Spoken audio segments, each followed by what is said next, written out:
Welcome to FLASHBACK, a podcast by the Okaloosa County Public Information Office. Get ready to dust the nostalgia off your sleeve as we talk with Okaloosa citizens who share with us how things used to be. I'm your host, Nick Tomachek. It's time to step into your imaginary DeLorean, tap your flux capacitor, and flash back. Hello, Flashbackers, and welcome to another episode of Flashback Okaloosa. Today's episode is about a place that's had many names since it was created. It has grown substantially over the years. It has a nationally recognized athletic program, has a top academic program, especially for people exploring careers in nursing, and also prepares local and international students for their college degrees. Yes, I'm talking about Northwest Florida State College, or OW, or OWCC, well, however you want to know, but we'll get to the name part here in a second. Okaloosa Walton Junior College, as it was first known, was founded in '63, and in '64, the first students arrived to earn an Associate of Arts or an Associate of Science degree. The school was actually located first in Valparaiso to start in the area where the current Heritage Museum of Northwest Florida is located. The school's original location in the heart of Valpo was meant to be a temporary location until a more permanent location could be built. And that's a story that proved to be sort of controversial. But the first version of OWJC was actually part of a period of revitalization in that area for the city of Valparaiso. Here's a short excerpt from a story written by Emma Goggin, who is a reporter for the Northwest Florida Daily News, written for OWC in the 25th anniversary commemorative booklet.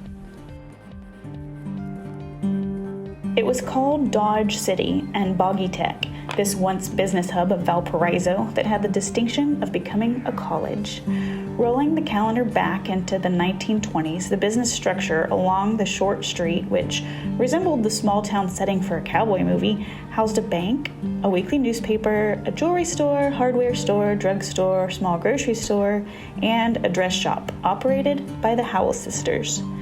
When the two-lane highway, which passed through the then fringes of Valparaiso, was widened to 4 lanes in 1961 to 1962, the center of activity began to shift.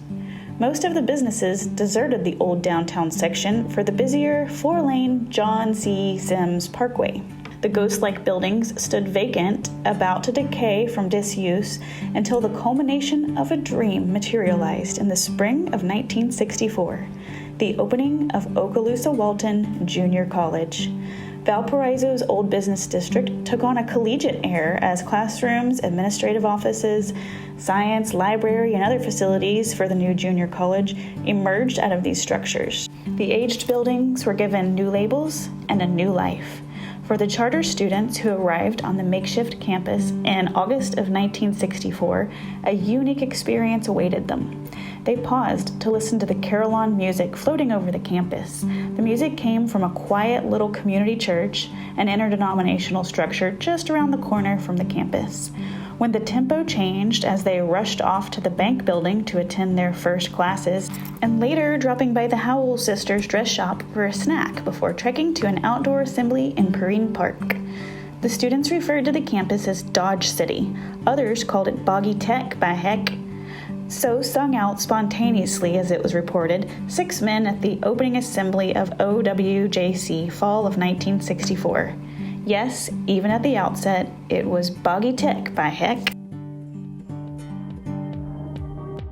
Spoke with Tom Rice, who is also the owner of Magnolia Grill and also an expert on local history.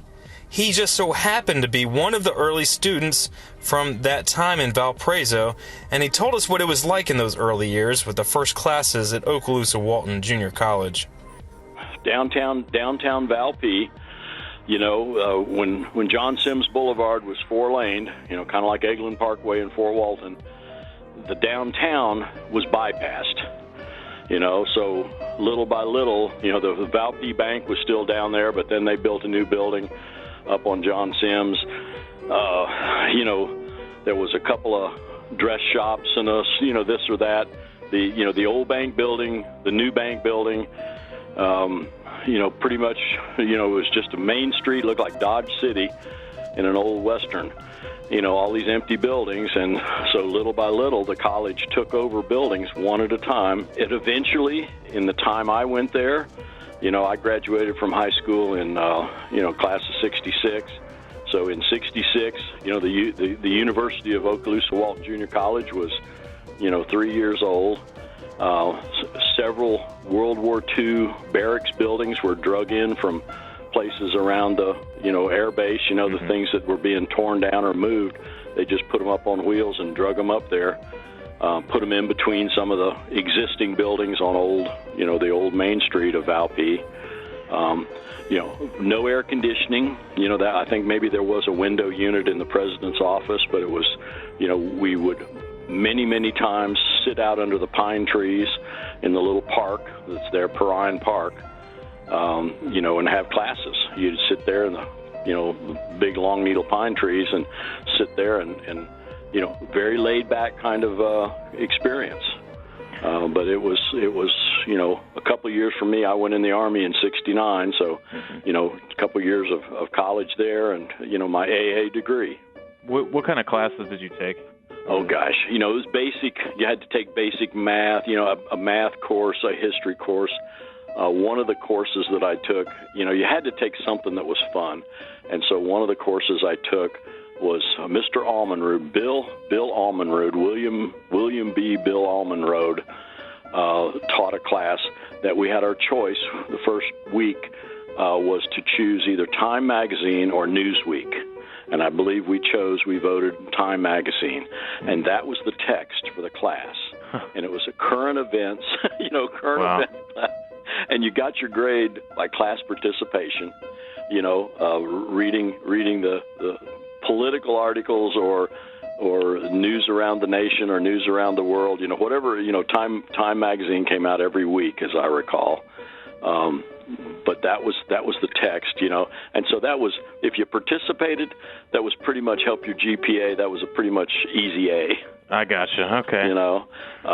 Lanny Heath, a guy named Lanny Heath, was the athletic director, and Miss Rathke was the athletic director for the ladies. Gaius Bruce, not gay, but Gaius Bruce, kind of the Roman pronunciation. He had just graduated from college himself, and he taught a couple of courses. One of them was golf, beginning golf.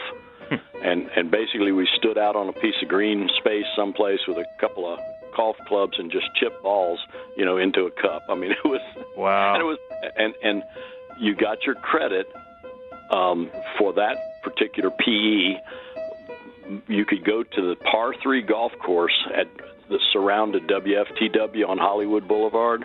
Yeah. And you took your ticket back from playing a round of golf at the 9 holes of the par 3 that surrounded Wilbur Powell's WFTW radio station.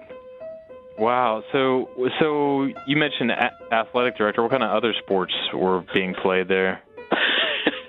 Were there teams or no? Okay. I don't think there were any. There was not. It's not the college that we have today. Okay.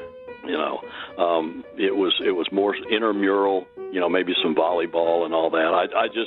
I remember every now and then Gaius Bruce will come into the restaurant, and he still lives around here someplace, and we get to talking about how he did enjoy teaching the girls. He really enjoyed teaching the girls, and we kind of fended for ourselves off to the side, with a bucket of balls, just chipping them. So.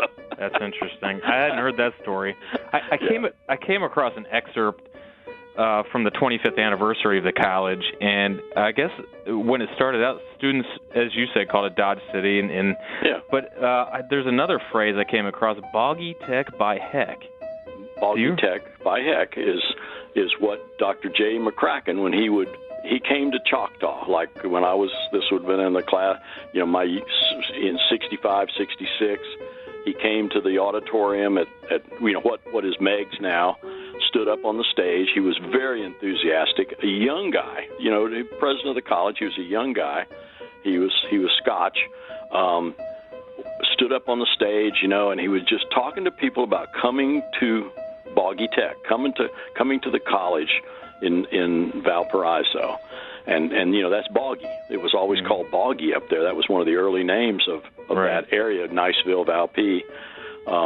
You know, and I know you got other sources to tell you about Boggy, but you know, but that was his thing was Boggy Tech by heck, you know. So, that's really neat. What they did to it was a guy named Brian Lindsay, and Brian Lindsay was the director of the arts department, music. You know, they had a little band. You know, the all that stuff was in a couple of old church buildings that was, you know, right down there near the campus, and they used one of the churches, you know, for classrooms, but Brian Lindsay came up with this idea how to make the college known, and so they came up with the American Arts Festival. And the American Arts Festival, they had Hodding Carter came. They had the guy who did Little Abner, who did the cartoon Little Abner. And Walt, let's see, what was his name? It was Walt Kelly was the next year. But it was you know, they did it outside. Was you know, Bob Sykes came. Jimmy Doolittle came to the first one.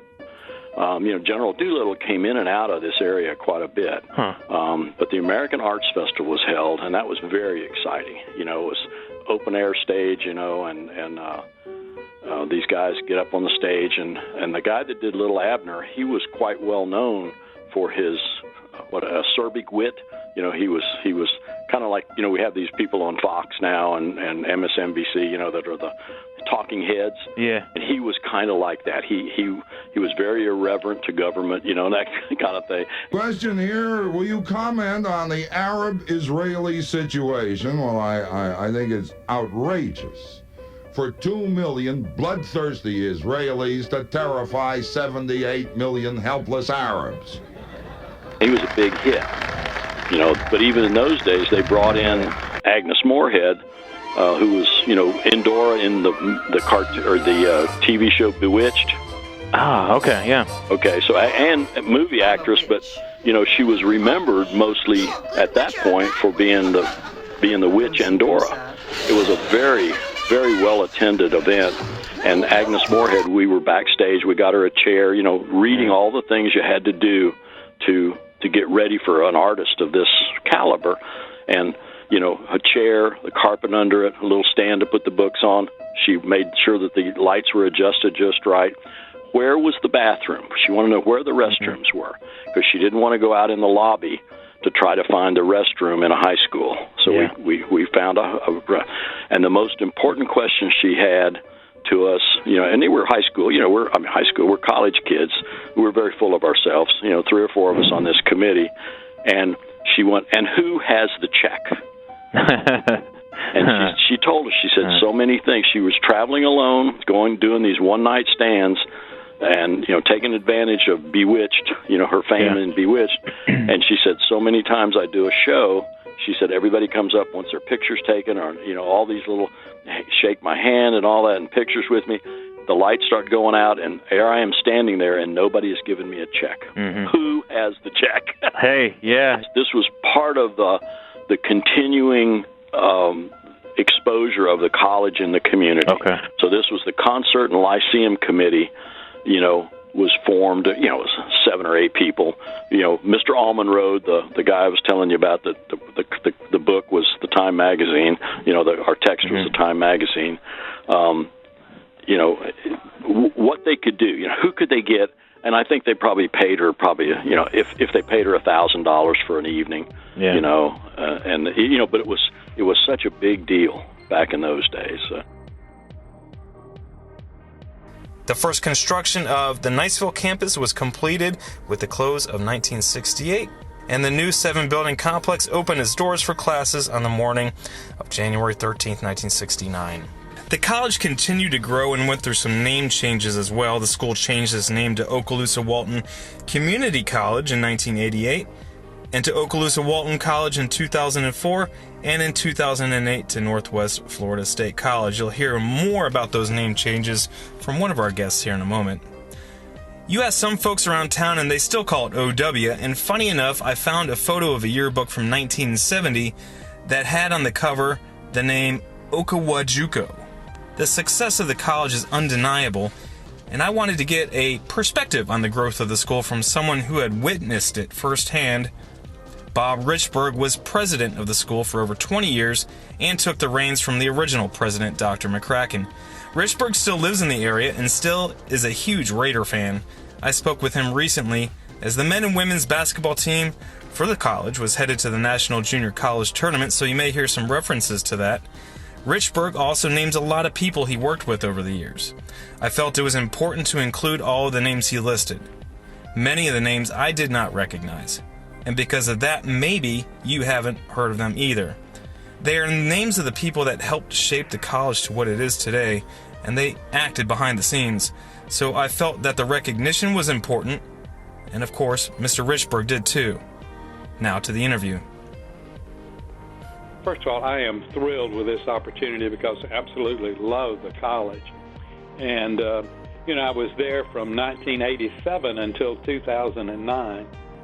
And I never remember a single day that I did not enjoy going to work.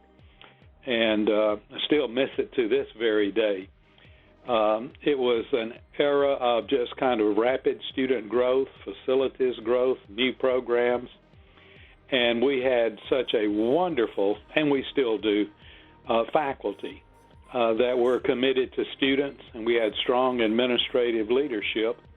I became president of the college, and prior to that, I had been at Chipola College for 6 years as its president. So when this opportunity became available with the planned retirement of Dr. McCracken, I was just immediately interested. I saw OWJC as a gem of a college just waiting to explode and grow. Dr. McCracken had done such a fine job as the founding president and had worked along with the late Max Bruner and the superintendent in the foundation and creation of the college. And he started off working on good, strong faculty members, and we tried our best as we moved over here to continue that tradition. And, I just can't help but remember the late James Durham, who was Dean of Instruction, just a solid citizen, and Ross Hamilton, the retired science specialist, if you will, and administrator, and he even became a collegiate high school faculty member, and Lanny Heath in athletics, and Ann James in student services, and Gaius Bruce. And several of those were founding faculty members who had their beginning over in Valparaiso and then moved to the new campus. Later, we added such outstanding leaders as Dr. Jill White, who was the Vice President for Instruction, and Jeff Shambara, who was the Administrative Vice President, Charlotte Cotton, who founded the Collegiate High School, Cliff Heron, the fine arts man who was responsible for the development of the programs in the Maddie Kelly Center, Janice Henderson in the Learning Resource Center, Barbara Jones in Adult Ed, and then Jim Chitwood, who helped us in the founding and leading of the College Foundation. David Getch was critical of the vice president and the director of the Fort Walton Center, Mickey England in athletics, and Mary Henderson in math. And when I came to the college, it had the strong leadership of Max Clark as chairman of the District Board of Trustees. And Max, the late Max Clark, was a banker in Crestview, and he served for over 16 years.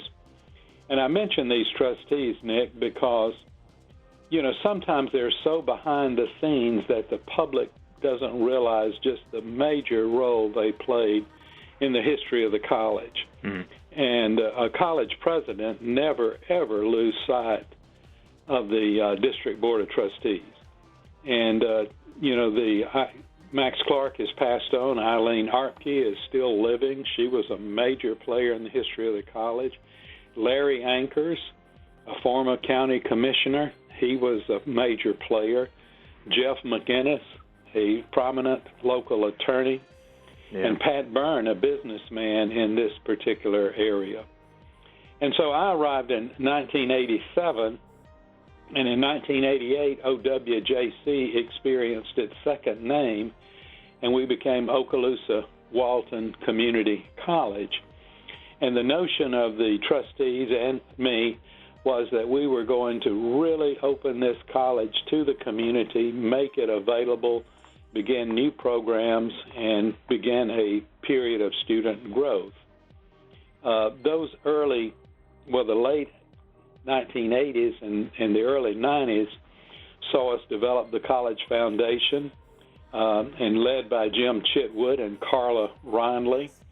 And the College Foundation just grew so quickly financially. This community just contributed like mad, and major donors contributed like mad. And it very quickly became one of the largest college foundations for two-year colleges in Florida and in the nation. And, I just can't thank the donors too much for that. That created scholarships, which allowed us to grow. And then another major development in the early 1990s was the creation of the new Fort Walton Beach joint campus with the University of West Florida. And it was very distinguishable in the state of Florida because it was the first and only standalone campus devoted to working with a university. Now, there were programs throughout the state where universities had courses and programs on existing campuses, but we actually built one to work together, and as you well know, it continues to this day.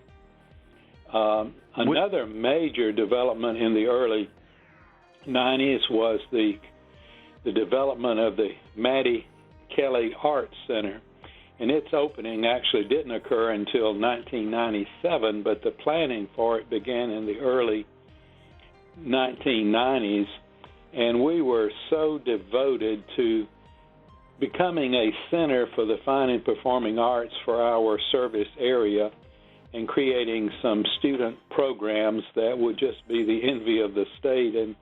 And I think we absolutely succeeded. And, of course, Dr. Cliff Herron was the workhorse and the leader in that activity. And coinciding with the fine and performing arts is that we reinstituted college athletics, and we were able to secure state funding to start men and women's basketball, baseball, and softball under a state continuing grant. And I still give great credit to Jeff Shambaro for securing that state funding through the Florida legislature. And then I give great credit to Mickey Inglet for creating those programs, which are just nationally recognized programs. In fact, as you and I speak this morning, I'm reading from the athletic director's email, Ramsey Ross, that the teams are getting ready to go to the national tournament. And that's going to be exciting for all of us. You know, in a way, with all of that activity and the acquisition of the Robert L. Sykes Library facility in Crestview occurred about that time, and that enabled us to begin offering classes in Crestview. And that center has become a dynamic center over the years, and we were able to expand it and create a large offering primarily in the nighttime. And once again, I reach back to Max Clark and the former mayor and other leaders in Crestview for making that possible. And while that was happening in Crestview at that time, we were also developing new facilities and programs at the Chautauqua Center in Defuniak Springs. And the history of the college is just simply not complete without spending a lot of time talking about all that goes on up there. And it was led by a director by the name of Barbara Jones, who is retired, but she was one of the most dynamic people that we had in the college. And so we had curriculum being offered up there in various fields, and we had adult basic education. And then back on the Niceville campus at the same time, we were completing a new science building. And at that time, we had already begun planning for a potential transition to offering 4-year degrees. So we built that science building to meet the specs of a university laboratory building. And we were very, very proud of that. And, of course, we opened the new Learning Resource Center in Niceville, which was a major library and also a very modern building in terms of offering technology. One of the things that I noticed in studying the early part was, there was a big call from the city of Fort Walton and Walton County. They really wanted that main campus in their area, and so I guess it's a testament to how the college grew over the years to accommodate those needs for those students in those other areas. One of the major contributions I think that Dr. McCracken made was negotiating that natural rivalry between Walton County and Okaloosa County as to the location of the prime or the main campus. Yeah. And they chose the Valparaiso area, number one, because of availability, and number two, because it was really pretty much the center of both counties if you looked at it as a geographical area. Yeah.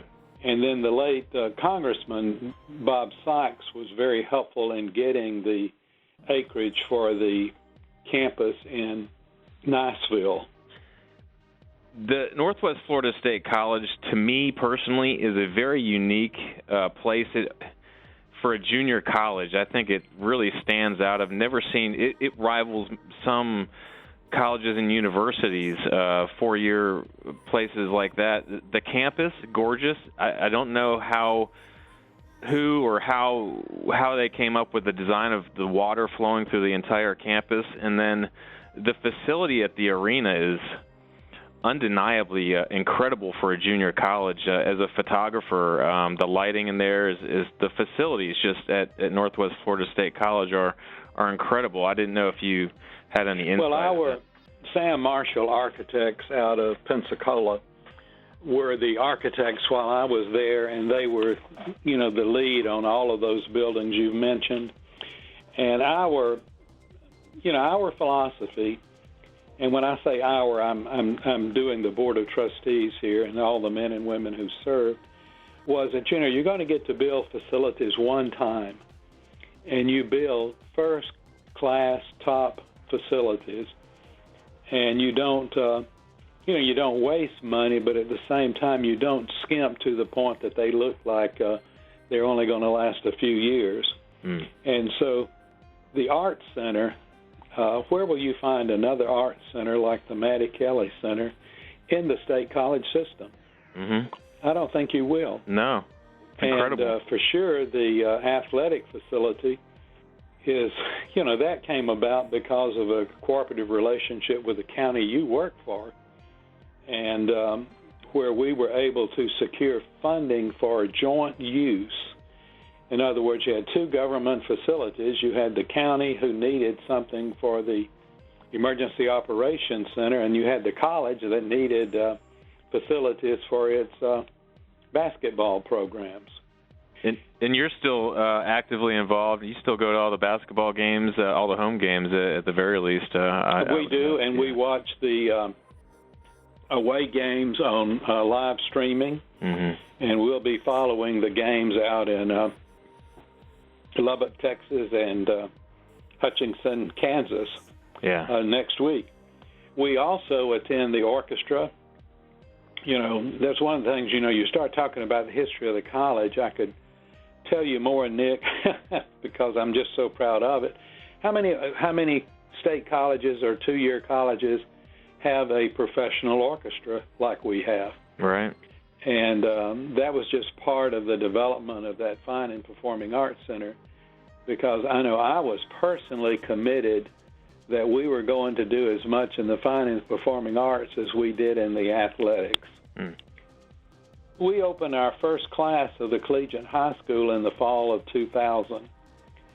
And that was a major programmatic development in the history of the college, because it brought eventually 300 students, and I think that number is being increased now, to the college, who traditionally would have been students who would have gone away to university rather than coming to Northwest Florida State College. And it put life into the institution. It put students out there on a full-time basis, and they have the students have benefited so much, as well as the college.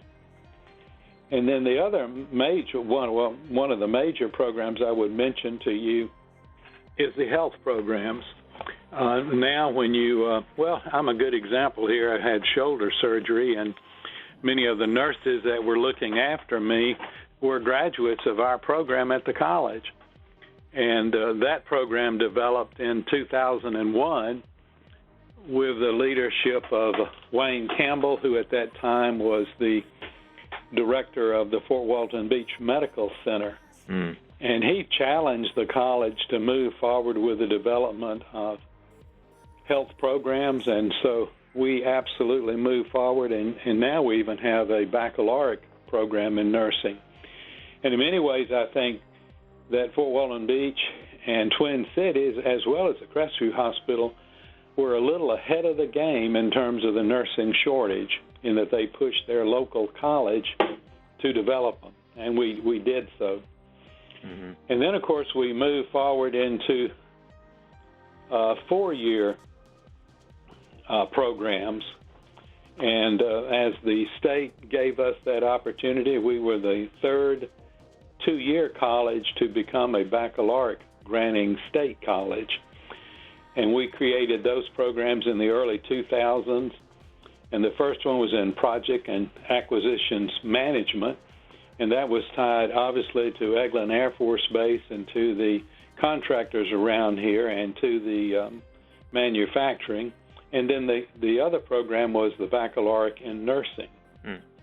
That resulted in the next name change to Okaloosa Walton College. And the reason for that was that you couldn't have baccalaureate graduates hanging their diplomas saying Okaloosa Walton Community College, because you were moving away from the 2-year college brand. What an exciting place. Absolutely a marvelous place to work. And I've got respect and an appreciation and friendship for Dr. Devin Stevenson, and just admire, the energy that he shows for the college and its leadership and the development of new programs. And, of course, the college was just so challenged during the pandemic and some funding issues in areas like that, but it's just striving to renew that, just the tradition of growth and service. So I'm really pleased with that. And we do stay involved, and it's both my wife and I, because Vicki was always a part of what was going on at the college. She's a retired kindergarten teacher, but she'd work all day long and then be with me at night at various student activities. And in fact, I give Vicki credit for the desire to redo collegiate athletics, because Vicki was so involved in our collegiate athletic program at Chipola. When we came here and didn't have athletics, Vicki didn't think it was a real college. So she has, she's maintained her interest and support. And we do have friends. In fact, if I were to start thinking of my social friends, they're basically retired people from the college. And I've run through a lot of names, and Nick, that's important to me, because what happened at the college was not a one-person activity. It was people, and people leading in their own area and then pulling together as a team. So what a wonderful experience. I just loved it all. When I think of higher learning, I think campus life, young love, classroom lectures, etc. But the administration that keeps the school running is structured in a particular way, and it's obvious after speaking with Mr. Richburg that the school would not have succeeded without strong organization. To explain the process, I reached out to Joe Lorenz. He served as the Board of Trustees' lawyer for 30 years. He explained his experience with the school and why that structure is necessary to be in place. My main function was to advise the board at the meetings that the board had. So I was present at almost, I think, every meeting that the college had for 33 years. Wow. First of all, the college is established under state law, and part of the state law is that the college would have a board of trustees who were appointed by the governor. And as those trustees rotated off of the board, or as the new governor was chosen, then new trustees would come on and onto the board. And the trustees were responsible for, again, the day-to-day operation of the college, because even though the major function or the major interest of the college was the education of the citizens of this area, it was still had to be operated to some extent as a business, because there were funds to be expended, there were employees to be paid, there was construction to be undertaken, and so it's certainly understandable that if you're a student, you might just see what's happening in your classroom and how your education is proceeding. But there's another, at least one other side to the college operation. I would just say that I very much enjoyed my tenure there as the attorney for the trustees. The board changed many times over those 33 years, and I have to say that every trustee that I had any contact with, which would have been them all, were very concerned about this area. They did the best that they could in what they did. They were very kind, courteous people, and I think they left this area a very good legacy with the college. The school's mascot was chosen early on as the Raider, which is a tribute to the Doolittle Raiders, who trained at nearby Eglin Air Force Base before deploying a new attack on Japan during World War II, which involved using B-25 bombers that took off from aircraft carriers. On the afterdeck of the Hornet are 16 B-25 Mitchell bombers. Never before have these huge planes been launched from a carrier. General Doolittle frequently visited Northwest Florida, so the Raider was an easy fit for the school's mascot. One of the school's biggest fans, and he better be, is the school's current president, Dr. Devin Stevenson. I wanted to reach out to him for his thoughts on the legacy of the school and the school's vision for the future. At the same time, this college was Okaloosa Walton Junior College. I was attending Walker Junior College near Birmingham, Alabama. And the two basketball programs were major rivals. I didn't play basketball, but I played trumpet. There was a scholarship group of band members that played at the basketball games at our school near Birmingham. And Okaloosa Walton would come to play, and of course we would come here to play. And basketball was king at Walker College. It was the sport, period. There was not another sport. It was basketball.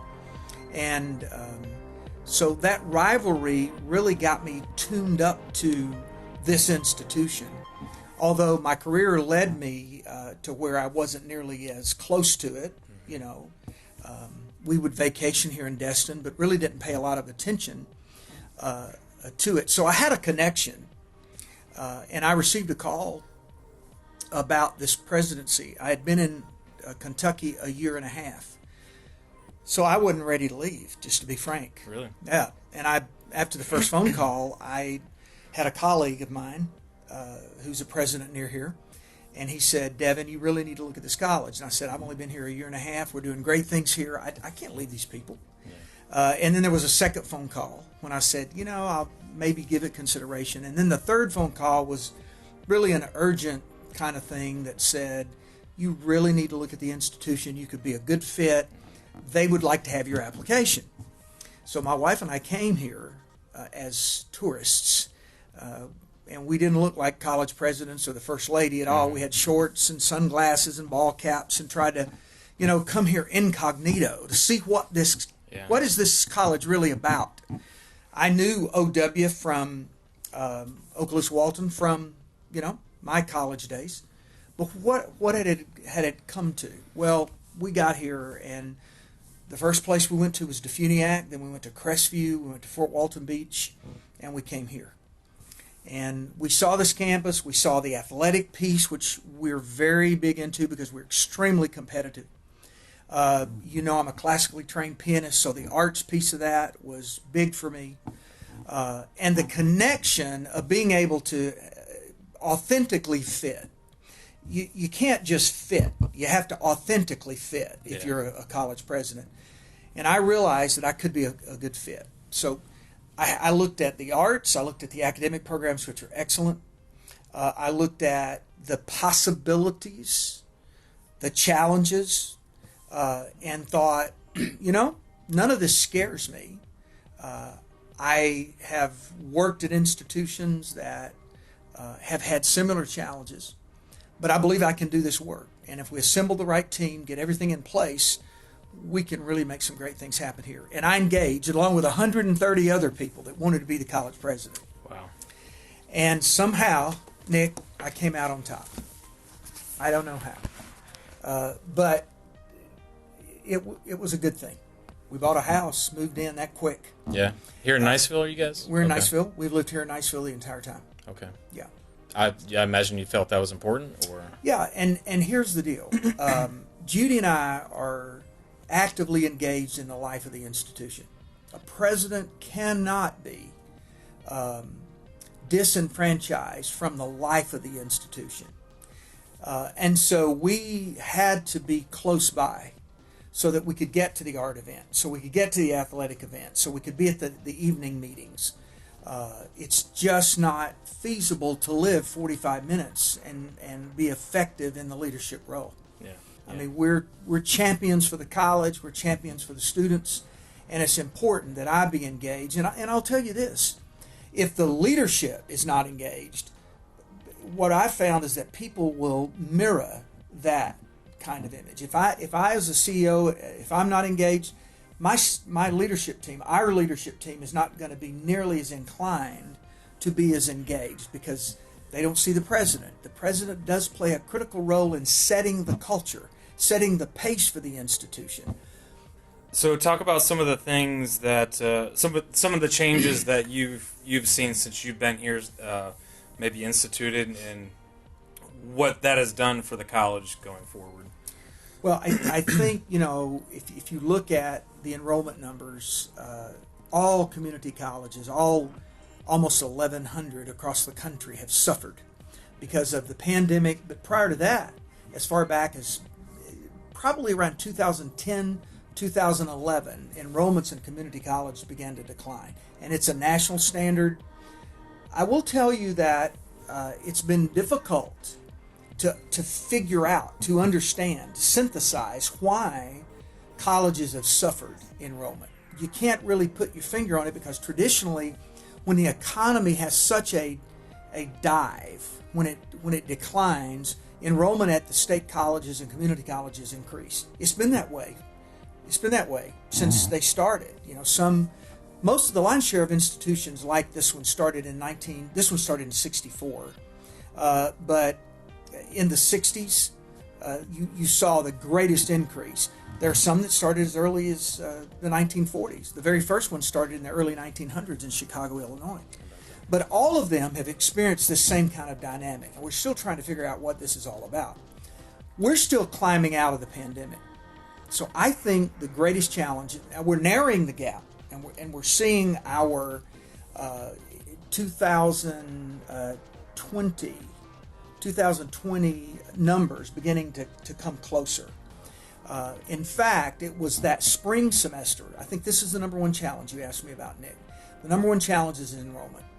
Because in that particular semester, prior to March of the pandemic, we saw a 2% increase in enrollment. And that was a sign. I mean, we were feeling great because here we had now begun to turn around what had been a 10-year decline, a decade-long decline. And then on March the 13th, we shut the college down because of the pandemic. And we suffered ever since.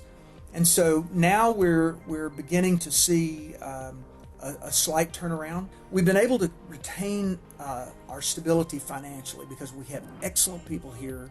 We monitor the numbers on a monthly basis. We operate this institution like a business, and we know where we're going. We are not going to outspend our revenues. We're going to be conservative, and we're going to do what we need to do there. So finances, enrollment, finances, and then the most important, I believe, is relevancy, and that's keeping the institution relevant to the community. And right now, the most relevant thing we can do is workforce development and job training. We're not going to turn our back on the university parallel, the associate in arts programs, because those are phenomenal. Yeah. And students that want to transfer on will do so and do very well from here. I mean, the proof's there. Our students do equal to or greater than the native students that start at universities once they get there. So we're never going to abandon that mission. That mission is critical to us. But right now, business and industry is critical to economic development in this region, and we have to rise to that occasion. And that is why we've started the construction trades, because there are almost 8,000 jobs needed right now. There's a shortage. That's why we started culinary arts and hospitality, because of the industry here in such demand. That's why we started the aviation program, because you've got Airbus, Singapore Air, Lockheed Martin, you've got McDonnell Douglas. All of these agencies are saying to us, just had a significant contribution from Aerosource to that aviation center. So we built the best practice nationally there. We're trying to do everything we do excellently. We just don't want to be mediocre. We want to be the best we can be. And that's why I'm always asking, well, if you're at 98%, why can't we get to 99? And if you're at 99, why can't we get to 100? It's always that quest to improve. It's continuous. And that grates on some people. People that strive for excellence really bug the hound out of folks that live in mediocrity. Yeah. But that's the way that we keep pushing the institution forward. We're going to do what we say we're going to do. And, as a leader, I'm going to hold myself accountable to do that. And I'm going to hold our personnel accountable to do, as an institution, what we say we're going to do. And, speaking of being the best, and not to put down any other department, because academics and the arts are critical, I think, for the college. I think you'd agree, but your athletic program is consistently excelling. Men's basketball team winning a national championship. Yeah. Well, it's important to us. You realize that a great number of the athletes that we have are from underserved populations. They're from educationally disadvantaged homes. They're from economically disadvantaged homes. They would not ever have an opportunity if it were not for collegiate athletics. When I am on an airplane or I'm out in the community and I'm wearing this pin that I'm wearing today, or monogrammed or embroidered clothes that say Northwest Florida Raiders, people say, I know that school. Mm-hmm. Y'all have the best athletic programs in JUCO in America.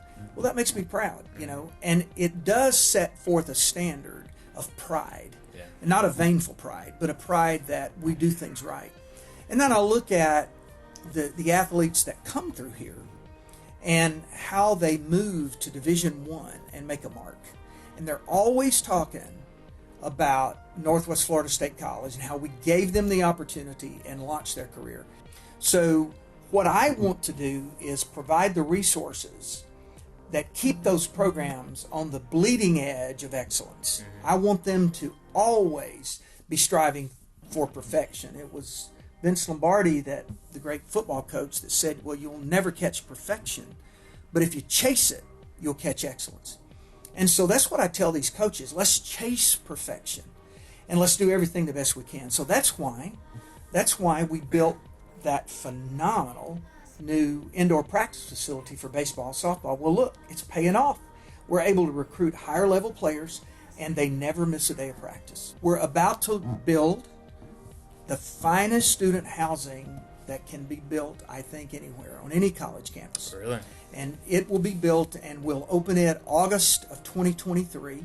We believe that's going to be a great recruiting tool, not only for athletics, but our tuition rate is lower than Alabama, Mississippi, and Georgia. We can recruit to this institution students who want to come here in these programs they're pretty exclusive. I mean, our culinary arts program is tops. We have a hydroponic greenhouse that a lot of people don't have. Our new CDL program and our transit tech program and marine tech program will draw people here, but they can't afford the housing. They just can't afford it. So providing that to them is another component of this whole excellence piece that we're trying to achieve. Is that going to be on campus? Yes, it is. Okay. And we're doing it a little bit different. We sold, the foundation sold its long-held housing across the street. It bothered me from day one when I came here and I saw athletes walking across College Boulevard. As busy as that highway is, and the weather, you'd have rainy days. Mm-hmm. Getting it on campus gets them closer now to their practice areas. It gets them closer to the Student Life Center, to our Starbucks, and to our cafeteria, our food service. And so it will be on the front of the campus. We'll start out with probably 156 beds. It could actually go bigger. The company, it's a public-private partnership that we're doing, so the companies looked at it and said, after they initially submitted their initial proposal, well, we may want to build more. So we could have 250 beds here in a first-class environment. You talk about relevance. I want to say this, and I think this is important. We believe in keeping these programs relevant with industry. So about 2 years ago, the radiography department came to me and they said, we really need to advance our equipment because we're behind. The industry's using digital equipment. And I made the decision at that point that I was going to do what it took. And it's expensive. Let me tell you, it is expensive to bring that radiography program into the digital world. But we're doing it. And we really cobbled together, I hate that term is correct, but we cobbled together some federal dollars and some state dollars and college money, and it's going to be a phenomenal program. It's important to me that as a college president that I don't get stuck in using me and the I word too much, because this is a we kind of deal. I just happen to sit in a chair that gets the interviews, and I get the picture in the paper, and I get those things. But really, it's the staff, it's the faculty, it's the leadership team that day to day makes this college run. They really do. I set a vision, and I try to keep us headed in the right direction and try to provide them the resources they need. But it's that group of people that day to day really make the difference. And I want to make sure we take care of them. I also want to say the presidents and the board members that came before me and our current board, we're standing on their shoulders. You look at the work of McCracken, Dr. McCracken, who started this thing, came here with nothing and made something out of nothing, followed by a visionary like Bob Richburg for 22 years, built this into a powerhouse. Then you had 5.5 years with Ty Handy, who helped the institution sort of re-envision what it was like to look at career education, and workforce in that regard. And then you have a president that's like me, who tries to be, I guess, as much as all things to all people, because I love the arts, I love athletics, I love academics. I realize that we have to stay relevant. I'm a change agent, and right now, changing is the critical piece of what we do. But I never forget about those people McCracken, Richburg, Handy, that led the way. And then those interims that were in between, that kept things rolling in between those permanent presidents. And then those board members that had the vision to follow the president's lead.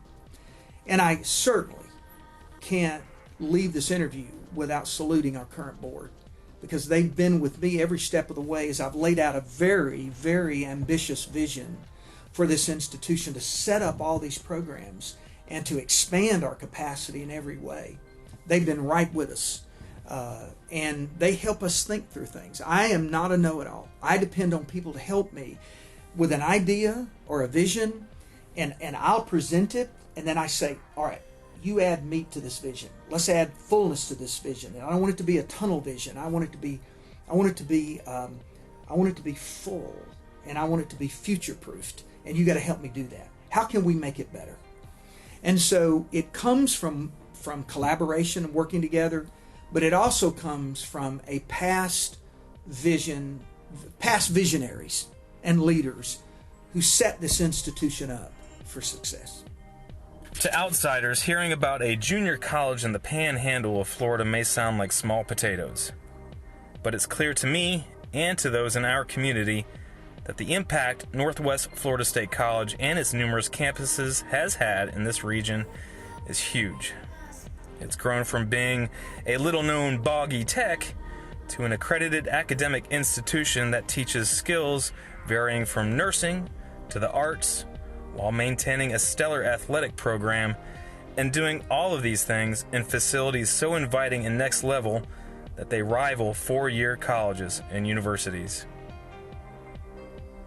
I'd like to thank Tom Rice, Bob Richburg, Joe Lorenz, and Dr. Devin Stevenson for their time to help make this episode. And thanks also to April Sarver, who voiced the reading of the article from the school's 25th anniversary. I'd also like to thank Judy Lorenz for connecting me to her husband and Mr. Richburg. This episode was written and edited by me. The executive producer is April Sarver, who is our public information officer in Okaloosa County. Music in this episode was recorded and produced by me, as well as Jason Shaw on Audionautics.com. Thanks for joining me on this trip back in time. I'm Nick Tomachek, and I'll see you around town.